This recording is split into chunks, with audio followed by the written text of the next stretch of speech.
Hey everyone, Skull902 back here once more for the shortest zone by far in Sonic's playthrough here in Sonic 3 Knuckles. It's Ice Cap Zone, so it's a very good zone in my opinion. I really like the music, the aesthetic, especially. Oh my God, it's fucking beautiful, especially the underground parts. Uh, just absolutely wonderful. um, so here we have the snowboard section. Just don't do anything. Like, you can jump and whatnot, but like you'll be missing out on rings and whatnot. So it's like free, a free 40 rings, and it's just a cool little sequence that's like 20 seconds long. So just sit back and chill after you played that fucking tedious boss in Carnival Night Zone.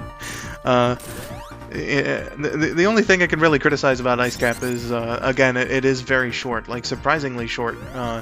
Like this is how long it took me to beat Green Hill Zone, in the first Sonic game, and for the most part, zones in Sonic 3.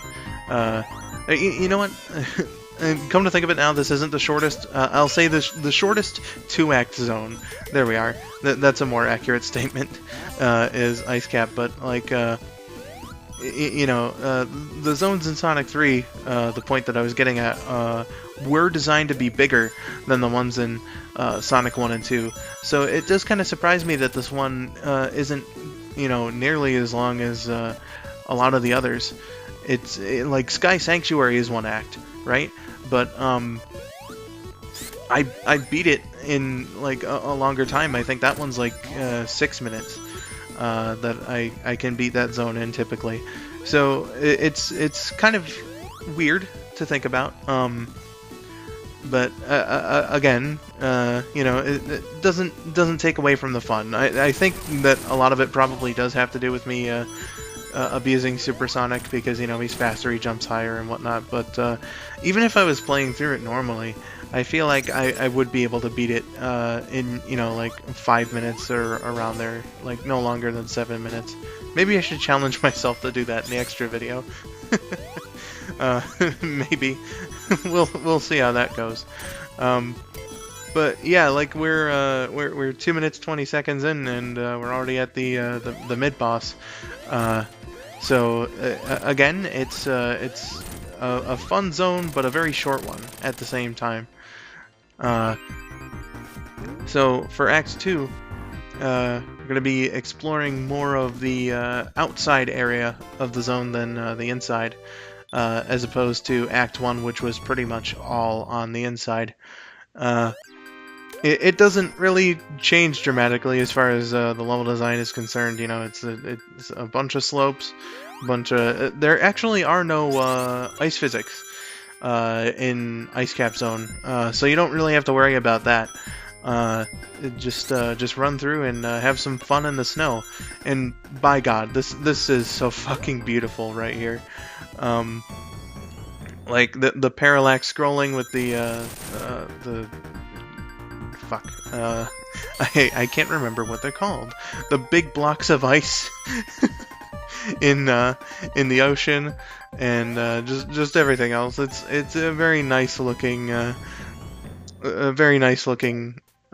zone and act and everything. Now the original order, I should say, of levels in Sonic 3 Knuckles was supposed to be that Flying Battery Zone from Sonic and Knuckles was supposed to go in between Carnival Night and Ice Cap, but that did not happen. Again, I will talk about this later when I cover Sonic 3 Complete, but blah. It's like it makes sense considering like the door from the end of Flying Battery Zone. Like when you think about it, oh yeah, that could be the snowboard that Sonic's riding on. You know what I mean? But they did in fact change it. But again, more on that later. As I have been prone to saying throughout this entire fucking playthrough. So again, I didn't even spam Supersonic there. A minute and 52 seconds in, we're already fighting the boss. It's a very short zone.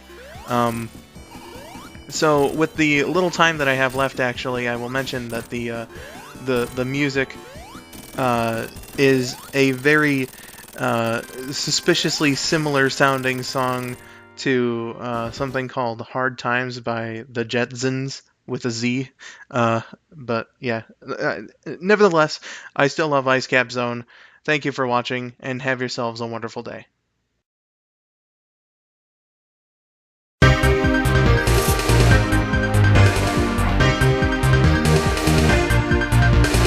Someone get me off this crazy thing!